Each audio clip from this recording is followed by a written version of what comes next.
السلام علیکم ناظرین، میں محمد اسلم حسین سیاست کی عالمی خبروں میں آپ سب کا استقبال کرتا ہوں۔ پیش ہے دنیا بھر سے آج کی کچھ اہم خبریں۔ یورپی یونین کی خارجہ پالیسی کے سربراہ جوزف بوریل کا کہنا ہے کہ یوکرین میں امن اس وقت تک ممکن نہیں جب تک روس اپنی فوجیں نہیں نکال لیتا، لیکن ماسکو ایسا کرنے کے لیے تیار ہونے کے کوئی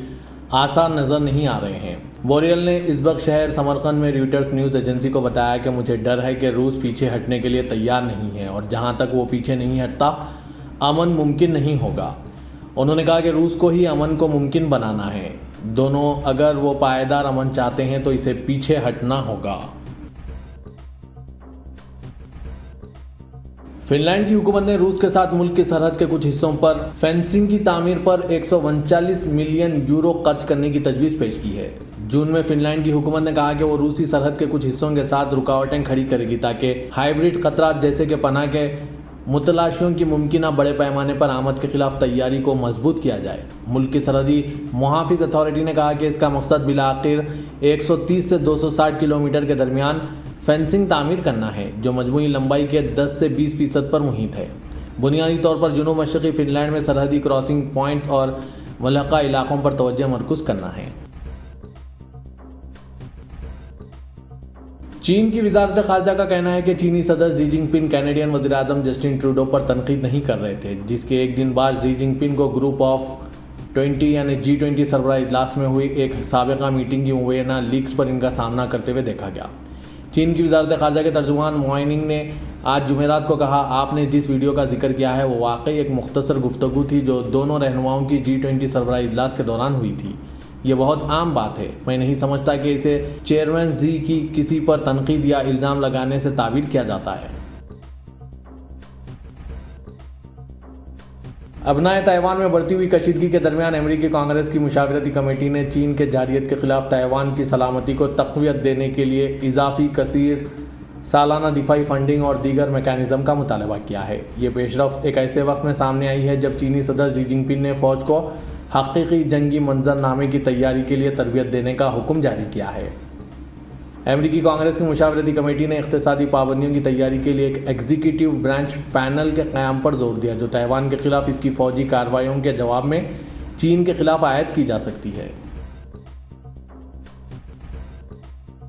متعدد میڈیا رپورٹس میں کہا گیا ہے کہ چین بھر میں نگرانی سخت کر دی گئی ہے کیونکہ حکام نے تبت کے خود مختار علاقے کے کئی قصبوں اور دیہاتوں کے رہائشیوں سے ڈی این اے کی منمانی وصولی سمیت ڈی این اے ماس ٹیسٹ میں اضافہ کر دیا ہے۔ سٹیزن لیب کی ایک رپورٹ کے سروے کا حوالہ دیتے ہوئے جو یونیورسٹی آف ٹورنٹو میں ایک بین الضابطہ تجربہ گاہ ہے، اور ہیومن رائٹس واچ کی رپورٹ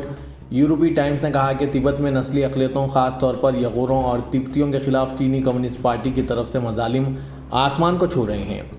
رپورٹس میں انکشاف کیا گیا ہے کہ جون 2016 اور جولائی 2022 کے درمیان تبتی خود مختار علاقے ٹار میں پولیس نے 9,19,282 اور 12,06,962 ڈی این اے نمونے جمع کیے ہیں، جو کہ ایک چوتھائی یعنی 25% اور ایک تہائی یعنی 32% کی نمائندگی کرتے ہیں۔ امریکی میڈیا رپورٹس کے مطابق امیزون نے اس ہفتے سے اپنے ملازمین کو چھانٹنے کا عمل شروع کر دیا ہے۔ ہارڈ ویئر کے سربراہ ڈیو لمپ نے ملازمین کو لکھے گئے خط میں کہا، جائزوں کے گہرے سیٹ کے بعد ہم نے حال ہی میں کچھ ٹیموں اور پروگراموں کو مضبوط کرنے کا فیصلہ کیا ہے۔ ان فیصلوں کا ایک نتیجہ یہ ہے کہ اب کچھ کرداروں کی ضرورت نہیں رہے گی۔ انہوں نے کہا کہ مجھے اس خبر کا اعلان کرتے ہوئے بہت دکھ ہو رہا ہے کیونکہ ہم جانتے ہیں کہ اس کے نتیجے میں ہم ڈیوائسز اینڈ سروسز آرک سے ایک باصلاحیت ایمیزونیائی کو کھو دیں گے۔ لمپ نے کہا کہ کمپنی نے متاثرہ ملازمین کو مطلع کر دیا ہے اور وہ نئے کردار تلاش کرنے میں مدد فراہم کرے گی، سب کے ساتھ مل کر کام کرتے رہیں گے۔ سعودی عرب اور جنوبی کوریا کی قیادت نے جمعرات کو دفاع، توانائی، دفاعی صنعت اور تعمیراتی شعبوں میں دو طرفہ تعلقات اور تعاون بڑھانے پر اتفاق کیا۔ خبر رساں ادارے رویٹرز کے مطابق سعودی عرب نے جنوبی کوریا کے ساتھ $30 ارب مالیت کے سرمایہ کاری کے منصوبوں پر دستخط کیے۔ جنوبی کوریا کے صدر یون سک یول نے کوریا کا دورہ کرنے والے سعودی ولی عہد شہزادہ محمد بن سلمان کو بتایا کہ دونوں ممالک دو طرفہ تعاون کو وسعت دے سکتے ہیں۔ انہوں نے سعودی عرب کو جنوبی کوریا کی معاشی اور توانائی کی سیکورٹی کے لیے ایک اہم شراکت دار قرار دیا ہے۔ سعودی حکومت نے انڈیا کے شہریوں پر ورکنگ ویزا پر مملکت آنے والوں کے لیے پولیس کیریکٹر سرٹیفکیٹ یعنی PCC کی شرط ختم کر دی ہے۔ نئے ورک ویزا پر آنے والے کسی بھی انڈین کو سعودی عرب کا ویزا حاصل کرنے کے لیے PCC پیش کرنا ضروری نہیں ہوگا۔ عکاس اخبار کے مطابق انڈیا میں سعودی سفارت خانے کی جانب سے جاری پریس ریلیز میں کہا گیا ہے کہ سعودی عرب اور انڈیا کی اسٹریٹجک شراکت اور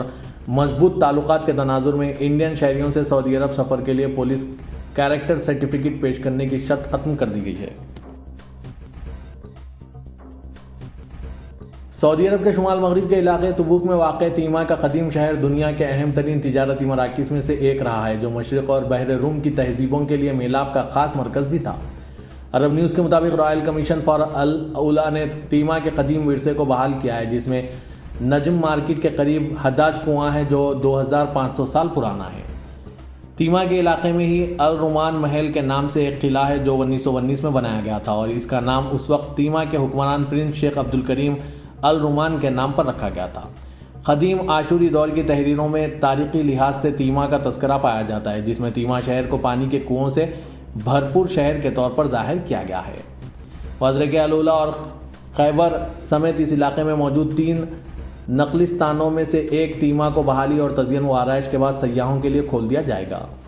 سعودی کمیشن برائے سیاحت اور قدیم ورثے سے لائسنس یافتہ الاولا میں پہلے سرکاری سیاحتی گائیڈ احمد الیمان نے بتایا ہے کہ یہ تینوں نقلستان الاولا، خیبر اور تیما قدیم بخور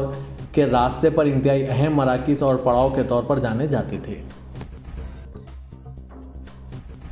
پاکستان سے جیو نیوز کی خبر کے مطابق لاہور ہائی کورٹ نے اگلے آرمی چیف کی تقرری سینیریٹی کی بنیاد پر کرنے کی درخواست کو مسترد کر دیا۔ وزرے کے موجودہ chief of army staff general Qamar Javed Bajwa کی مدت ملازمت 29 نومبر کو ختم ہو رہی ہے اور پاکستان کی فوج کو رواں ماہ کے آخر میں نیا آرمی چیف مل جائے گا۔ جیو نیوز کی خبر کے مطابق ایڈوکیٹ نجمہ احمد کی جانب سے جمع کرائی گئی درخواست میں استدعا کی گئی ہے کہ عدالت جواب دہندگان کو سینئر ترین شخص کو اگلا آرمی چیف مقرر کرنے کی ہدایت جاری کرے۔ فوج کے کوارٹر ماسٹر جنرل اور سابق جاسوس lieutenant general Asim Munir, Rawalpindi corps کے commander Sahir Shamshad, army chief of general staff Azhar Abbas اور نیشنل ڈیفنس یونیورسٹی کے چیف نعمان محمود ان کی جگہ لینے کے لیے سب سے آگے ہیں۔